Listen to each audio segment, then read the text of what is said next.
Assalamualaikum warahmatullahi wabarakatuh. Perkenalkan, nama saya Ahmad Yunus, NIM 17073101, Prodi Pendidikan Teknik Otomotif. Kali ini saya ingin melakukan presentasi bentuk dari tugas mata kuliah motor diesel, yang mana dosen pengampunya Bapak dosen M. Yasep Setiawan, SPD MT. Baik, kali ini saya akan membahas mengenai materi motor diesel, yaitu cara kerja injection pump tipe inline, cara kerja injection pump tipe distributor, dan cara kerja injection pump tipe common rail. Langsung saja masuk ke materi pertama, yaitu cara kerja injection pump tipe inline. Sebelumnya saya akan menjelaskan pengertian pompa injeksi inline. Pompa injeksi secara umum bisa diartikan sebagai alat khusus pada mesin diesel yang digunakan untuk menciptakan tekanan tinggi pada solar. Tekanan yang tinggi ini digunakan pada injektor agar bisa mengaburkan solar, sesuai dengan prinsip injektor yang memiliki nozzle dengan lubang cukup kecil. Nozzle ini memiliki nipple jet yang bisa terbuka jika terdapat solar bertekanan. Yang kedua, komponen dalam pompa injeksi tipe inline.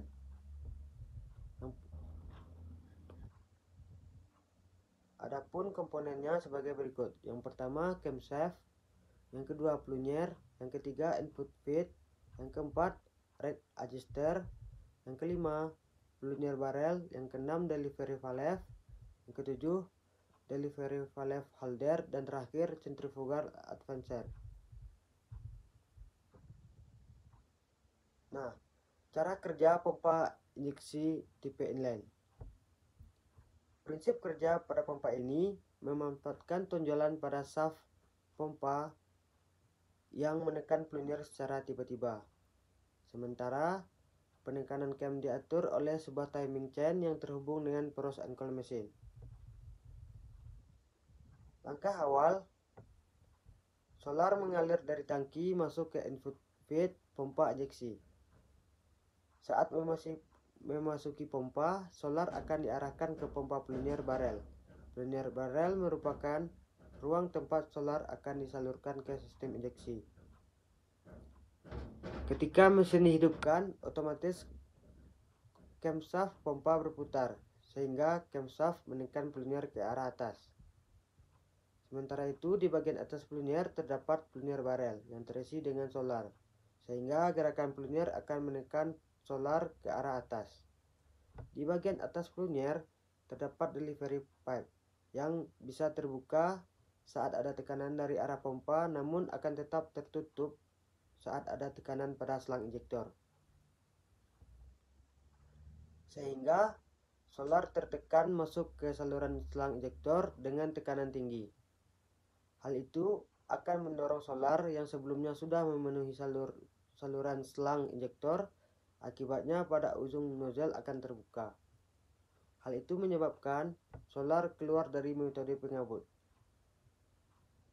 Ketika kabel gas ditarik, maka rate adjuster akan memperbesar volume plunger barrel, sehingga suplai solar ketika plunger menekan akan lebih banyak. Akhirnya RPM mesin bisa meningkat. Sementara komponen centrifugal advancer digunakan untuk mengatur timing penginjeksian dengan mengatur sudut camshaft pompa.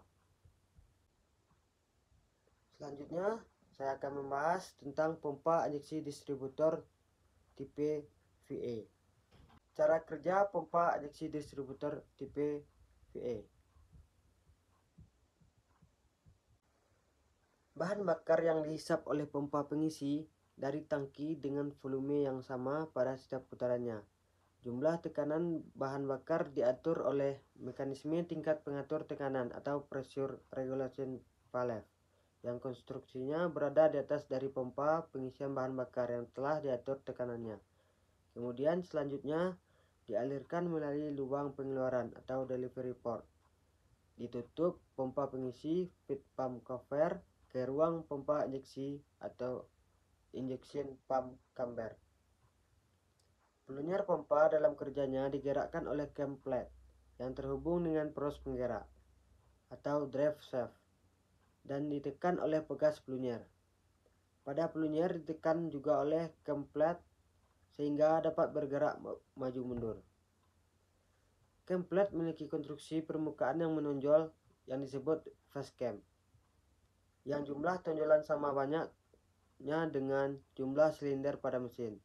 Pompa dipasang dan dihubungkan dengan cincin roller yang tidak dapat bergerak oleh tekanan dua pegas peluncur, sehingga cam plate selain berputar juga agar dapat bergerak maju mundur sejauh cam liftnya yang sudah ditentukan.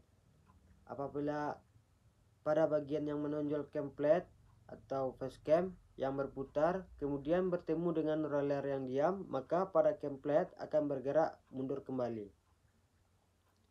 Banyaknya roller yang sama dengan banyaknya face cam dengan gerakan peluncur seperti inilah yang memungkinkan bahan bakar yang dipompa selain bertekanan tinggi akan tetapi dapat membagi dan mengatur jumlah pemberian bahan bakar ke semua nozzle untuk diinjeksikan sesuai urutannya.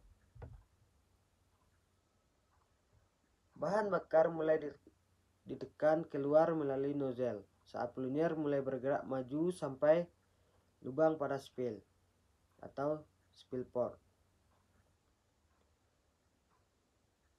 yang terdapat pada peluncur tidak lagi ditutupi oleh cincin spill atau spill ring, karena peluncur kerjanya selain berputar juga bergerak maju mundur, sehingga selain memompa juga mengatur pemberian bahan bakar meskipun peluncur hanya satu. Fungsi dari guvernur sentrifugal yang ada pada bagian atas dalam rumah pompa atau pump housing adalah mengatur seberapa banyak bahan bakar yang akan diinjeksikan dengan cara merubah kedudukan cincin spill atau spill ring. Selain itu, hydraulic timer yang berada pada bagian bawah rumah pompa juga bekerja tergantung perubahan dari tekanan bahan bakar yang berada dalam rumah pompa atau pompa housing dalam menggerakkan cincin roller atau roller ring untuk kemudian memajukan saat pengisian agar sesuai dengan perubahan putaran. Komponen solenoid menghenti bahan bakar atau full cut off solenoid yang berada pada bagian distributor head atau kepala distributor dengan aliran listriknya yang berhubungan dengan rangkaian penyalaan atau ignition circuit kunci kontak. Apabila kunci kontak diputar kedudukan off saat mematikan mesin, maka aliran ke solenoid akan berhenti, sehingga pemberian bahan bakar nozzle juga akan berhenti dan kemudian mesin berhenti berputar. Selanjutnya saya akan menjelaskan cara kerja injection pump tipe common rail. Para tipe common rail untuk penyaluran bahan bakarnya menggunakan pipa rel. Dan untuk mengatur timing penyiksian serta kuantitas penyiksian telah diatur secara elektronik oleh ECU. Jadi pompa injeksi tugasnya hanya memastikan tekanan solar tetap tinggi. Komponen yang berperan untuk meningkatkan tekanan bahan bakar pada sistem command rail ini adalah komponen supply pump. Komponen inilah yang memiliki tekanan paling tinggi 30.000 sampai 40.000 PSI. Selain itu bentuknya pun sangat ringkas. Hal itu yang membuat sistem command rail semakin marak diaplikasikan bukan cuma di sport SUV tapi di alat berat, serta kendaraan komersial lain juga mulai menerapkan sistem command rail. Cara kerja supply pump. Ketika eccentric cam berputar pada saat mesin dihidupkan, maka cam akan mendorong peluncur untuk bergerak ke atas atau ke bawah untuk menekan bahan bakar. Pada peluncur juga dilengkapi dengan sebuah pegas pengembali yang berfungsi untuk menarik kembali peluncur agar kembali ke posisi semula ketika tidak mendapatkan tekanan dari cam atau tonjolan pada eccentric cam. Ketika posisi cam pada eccentric cam mendorong peluncur A ke atas, maka peluncur A akan terdorong ke atas sehingga bahan bakar di atas peluncur A akan tertekan dan menutup check valve in serta membuka check valve out pada saluran keluar. Hal ini akan menghasilkan bahan bakar solar yang bertekanan tinggi. Bahan bakar yang memiliki tekanan ini akan disalurkan ke Common Rail Assembly untuk disimpan sementara yang sewaktu-waktu akan disalurkan ke injektor pada saat dibutuhkan. Sedangkan pada saat yang bersamaan untuk pelunir B tidak tertekan oleh cam pada eccentric cam, sehingga pelunir B ini akan ditarik kembali oleh pegas pengembali ke atas sehingga menyebabkan ruangan di bawah pelunir B menjadi vakum dan mengakibatkan check valve out tertutup dan check valve in terbuka, dan akhirnya bahan bakar terhisap masuk ke dalam ruang di bawah pelunir B.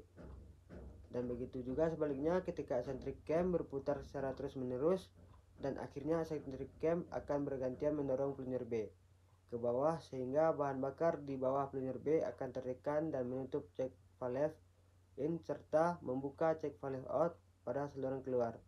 Alhasil bahan bakar disalurkan menuju Common Rail Assembly atau rel pada sistem bahan bakar diesel.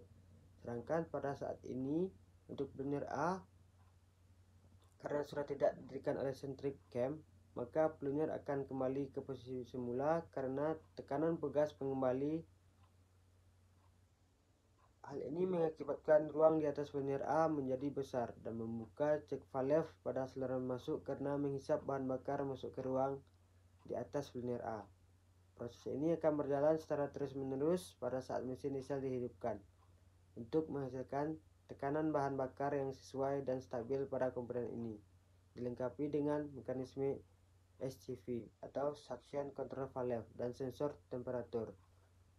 Mungkin sekian yang dapat saya presentasikan pada kali ini. Terlebih terkurang saya mohon maaf.